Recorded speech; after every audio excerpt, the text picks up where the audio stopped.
حدیث کی. ایک کارڈ مل جائے گا, اس کارڈ میں لکھا ہوگا اشہد ان لا الہ الا اللہ واشہد ان محمدا عبدہ ورسولہ. اب اللہ فرشتوں سے کہے گا کہ اس کارڈ کو ترازو میں ایک طرف رکھو اور اس کے 99 رجسٹروں کو ایک طرف رکھو, جن کی تعداد بہت زیادہ ہوگی. وزن کس میں ہو رہا ہے دیکھو, زیادہ وزنی کون ہے؟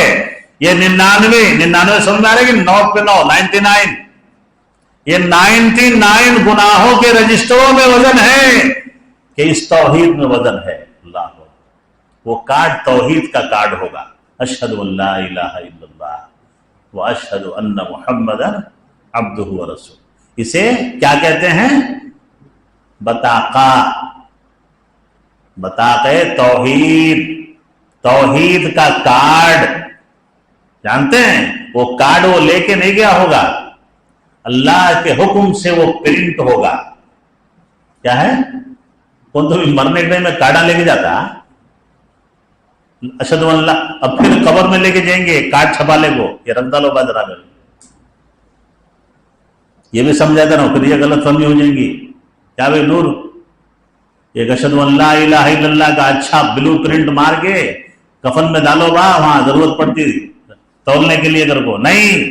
وہ کارڈ وہاں پہ اللہ کی رحمت سے حاضر کیا جائے گا. کیوں؟ اس لیے کہ وہ اس پہ قائم تھا مرنے سے پہلے. کس پہ قائم تھا؟ توحید پہ قائم تھا. اسی لیے وہ چیز وہاں حاضر کی جائے گی. اس کے توحید کو, عقیدہ توحید کو ایک بطاقہ کی شکل میں, ایک کارڈ کی شکل میں لایا جائے گا.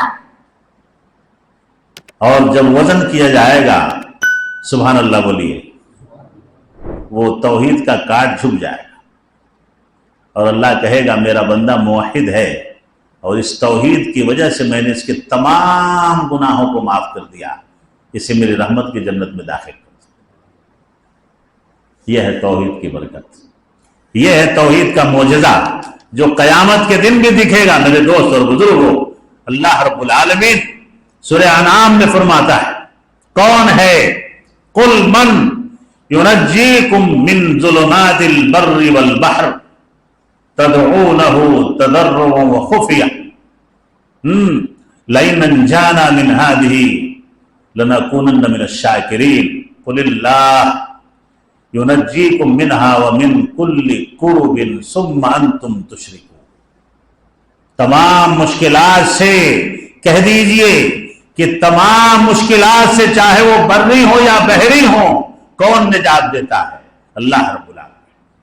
خشکی کے ہوں, تری کے ہوں, جہاں بھی ہوں, تنہائی میں, جماعت میں, گھر میں, باہر بازار میں, اکیلے میں, تنہائی میں, حضر میں, سفر میں, کوئی بھی پریشانی آتی ہے اس سے نجات دینے والا کون ہے؟ اللہ رب العالمین ہے. اسی طرح اللہ رب العالمین نے حضرت ایوب اور یونس کا واقعہ ذکر فرمایا ہے کہ میرے ایوب پہ جب مصیبت آئی تو میرے ایوب نے کسے پکارا؟ جانتے ہیں حضرت ایوب علیہ السلام, بہت ساری کہانیاں گڑھی گئی ہیں حضرت ایوب کے بارے میں, وہ سب کہانیاں غلط ہیں. بس حضرت ایوب کو بیماری لگی تھی, بہت زیادہ بیمار ہوئے تھے.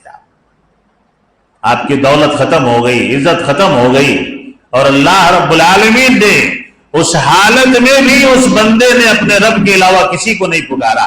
اس چیز کا ذکر کیا ہے, اور یہ دلیل ہے اس بات پہ کہ جو آدمی توحید پہ ہے, جو اللہ کو اپنا مان چکا ہے, کسی بھی حالت میں سوائے اللہ کے وہ کسی کو نہیں پکارتا ہے.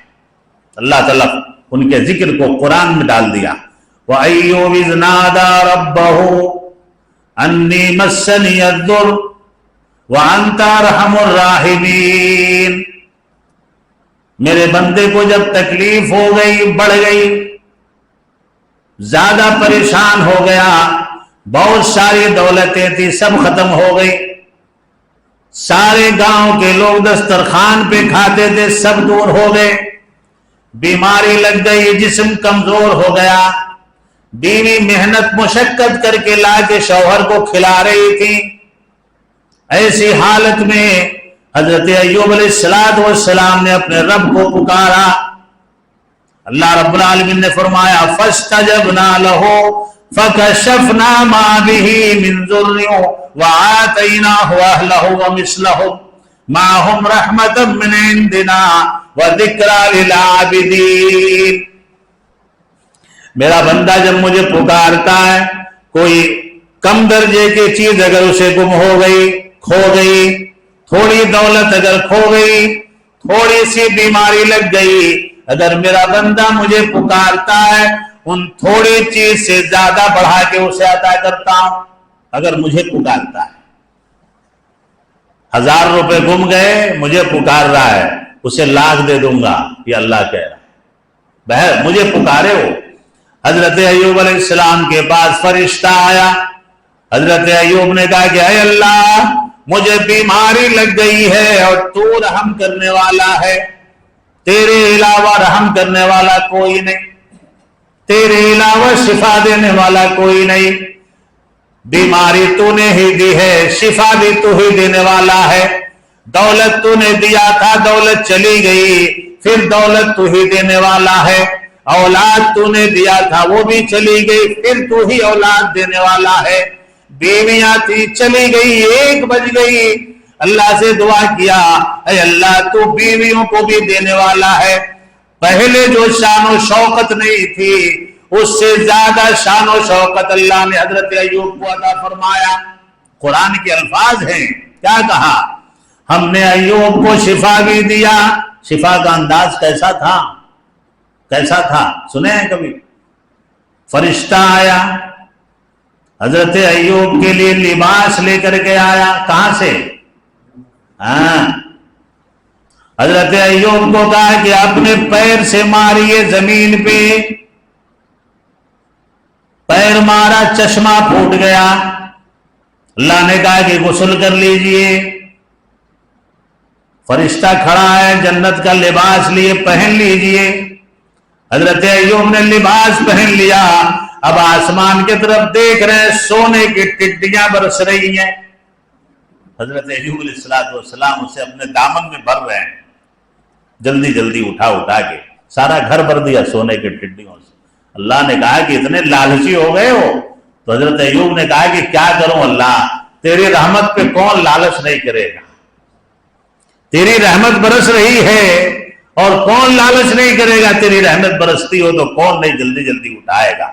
اس طرح سے حضرت ایوب علیہ السلام کو اللہ نے شفا عطا فرمایا. یہ ہے مسئلہ میرے دوست اور بزرگوں.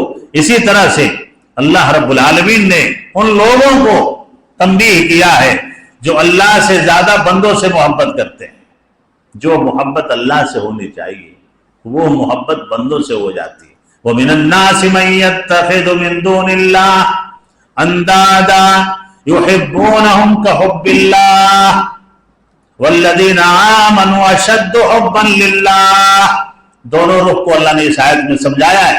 سورہ بقرہ آیت نمبر 165 165 ہیں.